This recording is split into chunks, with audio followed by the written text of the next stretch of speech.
krimin e gjenocidit, kishin përgatitur edhe strategjinë që t'ja atribujnë këtë krim forcave të NATO-s. Kjo ka qenë. Në atë kohë kemi pas Pentagonin dhe NATO nga njëna anë që demantonin me fakte se nuk qëndrojnë prapa këtij krimi që është kryer në burgun e Dubravës, dhe nga ana tjetër kemi pas konferencat e Aleksandar Vučićit në emër të Ministrisë të Informimit dhe të Isa Dačićit në emër të zëdhënësit të partisë që ishte në të Miloševićit, po, të Spesit. Dhe tentonin t'i vishnin krimin forcave të NATO-s.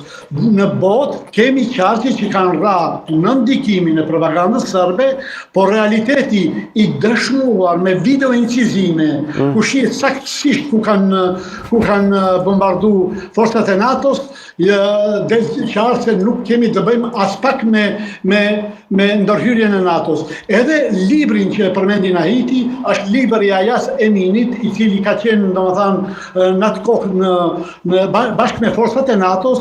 Në librin e tij Ayaz Emini në faqen 183 thotë se janë bombardu forcat ushtarake serbe në burgun e Dubravës. Në asnjë rast nuk thotë që janë bombardu brenda të burgosurit. Zoti Mahmuti, edhe një pyetje për qartësim, A i bie që sipas juve ky interpretim edhe narrativa që ju natyrisht po e vendosni spikam në këtë emision, i bie që bombat që kanë ardhur edhe bombardimet që kanë ardhur që kanë shkuar në drejtim të pavioneve brenda kanë ndodhur nga vetë forcat serbe, nga pozicione tjera, apo si?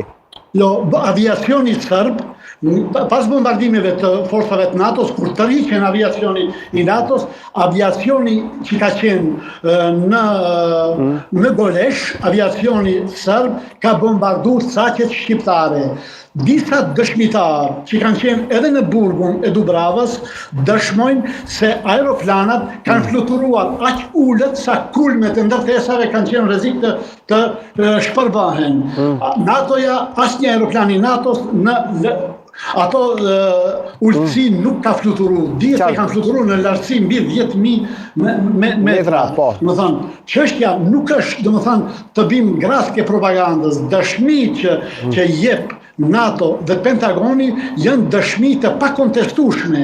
Ata thunë se ne kemi ditë, këtë kushtrim nuk duhet të harroje asnjëri.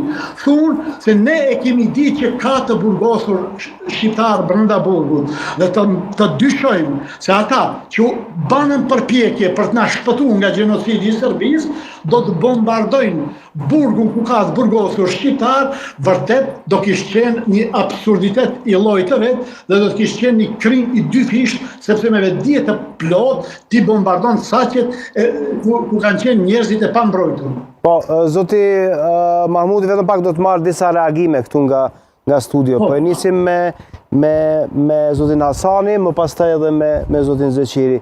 Si e shihni komentin e zotit Mahmuti në raport me ngjarjen? Ju keni qenë brenda, zoti Mahmuti ka qenë komunikim me sipër edhe me media dhe me faktorë të ndryshëm, qoftë politik, qoftë ushtarak në atë kohë, dhe natyrisht ne përpiqemi që ta rumbullakojmë një mozaik për një të vërtet të 26 vite më parë, një të vërtet të dhimbshme, zoti Hasani. Ne kena diskutuar disa herë me nderumin Bardhyllin për këtë temë.